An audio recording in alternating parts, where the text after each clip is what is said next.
Hello friends, मग मजेत आहात ना सगळे? संडे स्पेशल आज काय करताय? टोमॅटो पुलाव करायचा का? मस्त चमचमीत. 1.5 वाटी तांदूळ आहे, अर्धा तास भिजवून ठेवलेला आहे. आता सगळं पाणी काढून घ्यायचं. टोमॅटो पुलाव आपण कुकरमध्ये करणार आहे. त्यासाठी कुकरमध्ये 2 चमचे तूप आणि 2 चमचे तेल घालायचं आहे. यामुळे टेस्ट खूप छान लागते. एक तमालपत्री घालायची, जिरे आहेत, काळी मिरी आहे, लवंग आहे आणि कढीपत्ता आहे, ते पण घालून घ्यायचं आहे.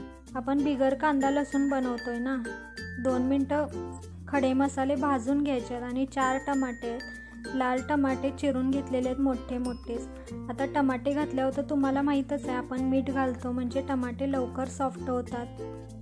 आता टमाटे पण भाजून झालेले आहेत. आपण यातच तिखट घालणार आहे, यामुळे कलर खूप छान येतो. 4 चमचे तिखट घातलं आहे. तुम्ही तुमच्या आवडीनुसार कमी जास्त करू शकता. आता टमाटे पण सॉफ्ट झाल्यावर तांदूळ घालून घ्यायचं आहे. सगळं पाणी काढून घेतलेलं आहे. तांदूळ 1 मिनिट चांगला भाजून घेतला आहे. आता आपण तांदूळ भिजवून ठेवलेला ना, त्यामुळे जास्त पाणी लागत नाही.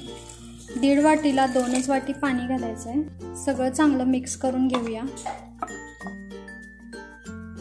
मीठ आपण टमाटे भाजताना पण घातलंय, बघून मीठ घालायचं. तूप घालायचं 1 चमचा, यामुळे मोकळा आणि फुलफुलीत भात तयार होतो. आता हळद घालायची आहे 1/2 चमचा.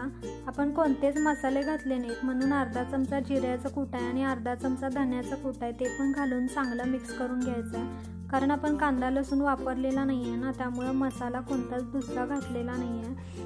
आता याला झाकून 3 शिट्ट्या करून घ्यायच्या आहेत. 3 शिट्ट्या झालेल्या आहेत. मस्त फुलफुलीत टोमॅटो पुलाव तयार आहे. चला तर मग पुन्हा भेटूया अशाच नवीन रेसिपीसह. तोपर्यंत खुश राहा, मस्त राहा आणि खात राहा.